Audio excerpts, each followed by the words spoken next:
My name's Chris Miller. I moved to Raleigh in 1965 when I was 11, and I lived here for 6 years. That I was in public school. My parents attended the Raleigh Fellowship down Hawthorne Street, and I had to go with them. I'm Linda Liles.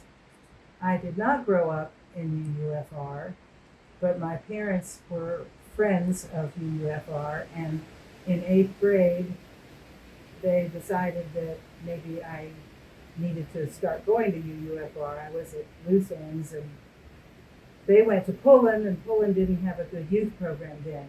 So um, my mother said one day, well, you know that there's a boy in your German class named Chris Miller, and I hear that his mother is the RE teacher and that she's really good for your grade level.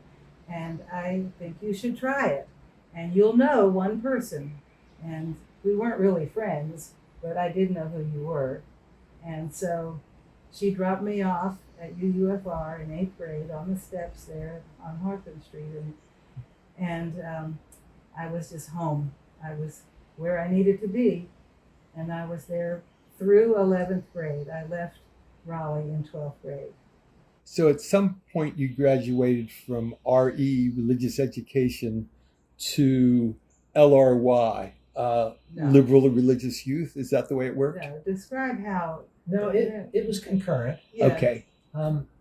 Religious education met Sunday morning, and LRY I think met Thursday night, maybe like 7 to 9, and the kids that were interested would get dropped off at the church house, and we would do something. My mind's a little cloudy about that, but we'd have some kind of an activity, plan for some kind of future event. We would talk about conferences that were coming up. We would talk about fundraisers that we would attempt. Mm-hmm. I know we sold Krispy Kreme donuts one Saturday. Mm-hmm. That was dreadful. But we did go on a lot of conferences, on cons as we called them. This was before the mountain was built. That was the What do you mean the mountain. mountain? The mountain is where the youth go now. It's in Highlands. It's a conference center, and it was built in '79. And I don't think the youth group goes to all these different UU churches around. I think they just always go to the mountain, and they have the adults go there for things too. But anyway, what we did was we went to different UU churches in Richmond, Atlanta, Knoxville, Sewanee.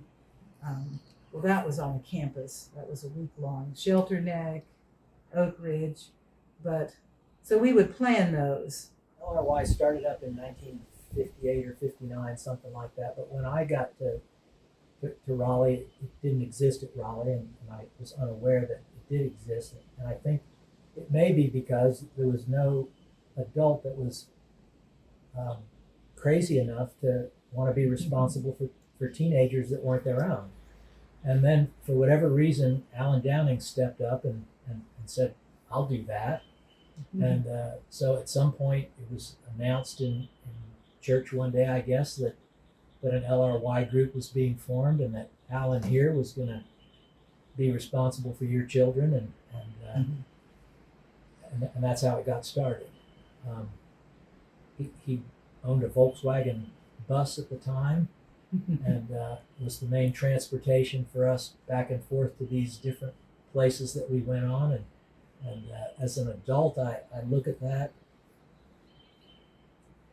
I just can't imagine who would think that was a good idea to tell 6 sets of parents, I'll be responsible for your children for this weekend. We're all driving to Atlanta.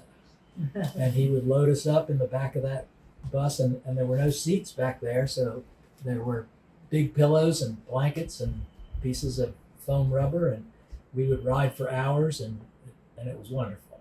Yeah. We did sensitivity training. I mean, whatever was popular during the 60s was some weird stuff. Well, and we were involved in what was unpopular too. Vietnam was at its height. Yeah. Segregation was still a thing. Busing hadn't started. We were very conscious of that type of thing at that time. Our schools were very segregated still. And so Yeah. that I know there was discussion about that kind of thing. Those of us that were men were looking in a couple of years at having to register for the draft. And so there was discussion about how do you approach that as a Unitarian, someone who doesn't believe in that. Now, did you engage in any protest marches or any political activity? Tell them what you did. Wait, what I did? Yeah. There is a rumor that the marquee at the movie theater in Cameron Village was changed late one night or early one morning to from Manchurian Candidate or whatever it happened to be to stop the war, get out of Vietnam. I can't say I was there, and I don't remember exactly what was written, but I guess you could say that that's some protest that occurred. But no, we didn't march on the Capitol or anything like that. But we were very conscious of that. According to Wikipedia, the radical activists, quote, radical activists at in the liberal religious youth across the country were sometimes at odds with the sentiments of the congregations.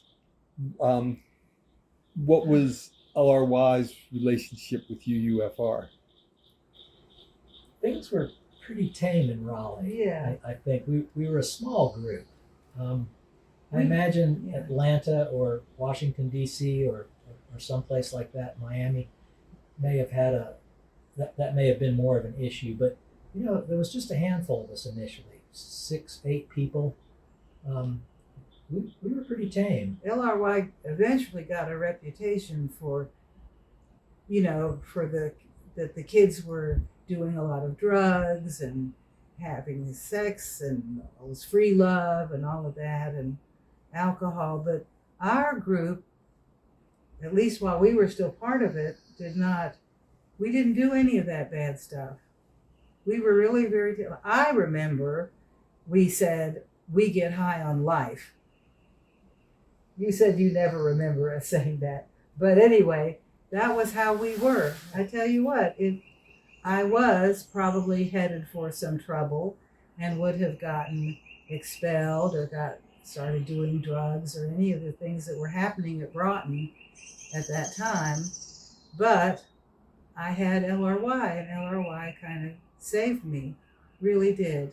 I mean, those people became my best friends, and we did not get in trouble. We would go out to the amphitheater in Raleigh Little Theater and act out stories and run around in the rose gardens. Yeah.